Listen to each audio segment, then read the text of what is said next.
So if you feel na kaya nyo maging social media manager this 2025 and you don't know how to start, this video is for you. Nag-i-start ako, hindi ko rin alam kung ano yung mga kailangan gawin, hindi ko alam yung mga hindi dapat kailangan gawin.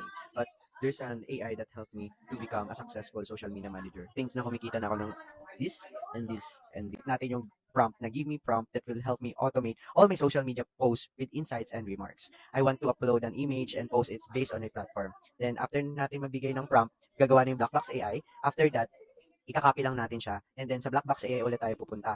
Kapag pumunta na tayo sa Blackbox AI ulit, isa-search lang natin siya ulit. So, type blackbox.ai, then after natin siya i-type, ayan, hinihintay lang natin siya. Yes, ayan, punta tayo sa app builder, and then, ayan, type lang natin, or paste lang natin yung prompt. Then, while waiting, advice lang din, don't be overwhelmed, and be eager to risk and to start. And after that, meron na tayong content planner. So, makikita nyo dyan yung pwede tayo mag-schedule post, makikita nyo yung calendar kung kailan ipopost yung in-schedule yung content. Then, may analytics dyan, yung total engagement, para malaman nyo kung nag-grow ba yung account nyo o hindi. Hindi siyang visual representation. Create new post, then type lang natin yung post title, kung about saan yung content. Then, after that, yan, isa-save lang natin, and then yung regular post, tapos i-schedule na natin siya. So therefore, try blackbox.ai at your own risk and at your own pace, and of course, at your own success.